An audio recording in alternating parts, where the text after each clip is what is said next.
حضرت علامہ مولانا محمد جہانگیر قادری صاحب سے وہ مائک پر تشریف لائیں۔ بسم اللہ الرحمن الرحیم۔ قال اللہ تبارک و تعالی فی القرآن المجید والفرقان الحمید فاعوذ باللہ من الشیطان الرجیم بسم اللہ الرحمن الرحیم الا ان اولیاء اللہ لا خوف علیہم ولا هم يحزنون صدق اللہ العظیم وبلغنا رسوله النبی الکریم ونحن على ذلك من الشاهدين والشاكرين والحمد للہ رب العالمین۔ معزز سامعین کرام، آئیے اس سے پہلے کہ ہم گفتگو کا آغاز کریں، ہم اور آپ مل کر ایک مرتبہ پوری عقیدت و محبت کے ساتھ نبی اور آل نبی کی بارگاہ میں آواز بلند ہدیہ درود شریف پیش فرمائیں۔ پڑھیے اللہم صلی علی سیدنا شفیعنا حبیبنا نبینا مولانا محمد وعلی آل سیدنا مولانا محمد وبارک وسلم۔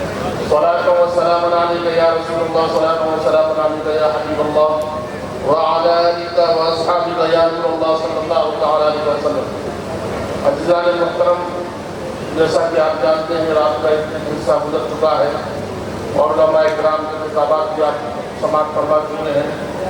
ایسی حالت میں زیادہ طویل گفتگو مناسب نہیں ہے، مختصر بات کرتے ہوئے اللہ کے حکم پر اپنی بات کو ختم کروں گا کہ پہلی بات تو یہ ہے کہ آج جس مقصد سے ہم یہاں جمع ہوئے ہیں وہ کیا ہے، اور اللہ کے ولی جو ہوتے ہیں ان کا فیض کیسا ہوتا ہے، یہ 2-4 منٹ کے اندر میں اپنی بات کو بتا کر ختم کروں گا۔ پہلی بات تو شاید کریمہ کی تلاوت کی ہے، اس میں اللہ تبارک و تعالیٰ دنیا سے مخاطب کر کے فرماتا ہے کہ آگاہ ہو جاؤ، خبردار ہو جاؤ کہ میرے کس کو نہیں ہوتا اور رنجیدگی کس کو نہیں ہوتی۔ یہ بات مختصر سے الفاظ میں سمجھیں، جس انسان کو اس بات کے اندیشہ ہو کہ اس کے فیصلے جو اس نے اپنی زندگی میں لیے ہیں، چاہے کاروبار سے متعلق ہو، زندگی سے متعلق ہو، اولاد سے متعلق ہو، یا کوئی اور سیاسی فیصلہ ہو جو اس نے لیا ہے، صحیح ہوگا یا غلط ہوگا، انسان کو اس کا خوف بتاتا ہے کہ اس کے نتائج کیا نکلیں۔ مگر اللہ تبارک و تعالیٰ اپنے پیارے دوستوں کا، اپنے محبوب بندوں کے متعلق ارشاد فرماتا ہے کہ وہ ہر قسم کے خوف سے، غم سے، رنجیدگی سے آزاد ہے، کیونکہ انہوں نے اللہ سے دوستی کی ہے، اللہ پر بھروسہ کیا ہے، اللہ کے نام پر وہ زندہ رہے ہیں اور اللہ کے نام کو پھیلاتے رہے ہیں۔ بزرگوں اور دوستوں، یاد رکھیے دنیا کا اصول ہے کہ جب انسان اپنی جانب پر قدم اٹھاتا ہے تو اندیشوں کا شکار ہوتا ہے۔ اللہ کے پیارے نبی صلی اللہ علیہ وسلم اس آیت کی ضمن میں ارشاد فرماتے ہیں کہ میری امت میں کچھ لوگ ایسے ہوں گے جن کے اوپر لوگ اگر معاملہ ہو تو قسم نہ کھائیں گے، ضمانت نہیں دیں گے، اور مگر وہ لوگ ایسے ہوں گے جو نور کے ممبروں پر بیٹھیں گے۔ اللہ تبارک و تعالیٰ جب ان پر قسم کھائی جائے گی تو اللہ تبارک و تعالیٰ ان کی قسم کو قبول فرمائے گا، یہاں تک کہ اللہ تبارک و تعالیٰ ان نیک بندوں کی سفارش سے کئی ایک کو جنت میں داخل فرمائے گا۔ اور عزیزان محترم، بات مختصر یہ ہے، سیدنا خواجہ اویس قرنی رضی اللہ تعالیٰ نبی نہیں تھے، صحابی نہیں تھے، مگر اللہ کے نبی صلی اللہ علیہ وسلم نے صحابہ اکرام کو، خلفائے راشدین کو اپنے اس امتی سے، اپنے پیارے امتی سے اپنی امت کی مغفرت کی دعا کے لیے ارشاد فرمایا۔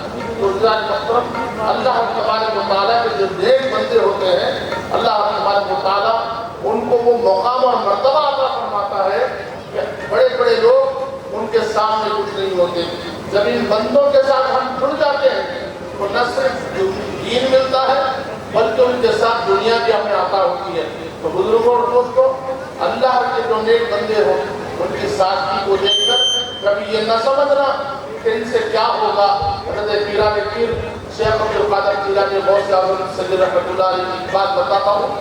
بات یہ ہے، ایک آپ کا مرید تھا، اس نے آپ کی سادگی کو دیکھا۔ حضرت قبلہ ہمیشہ اس کو مہربان رہا کرتے تھے،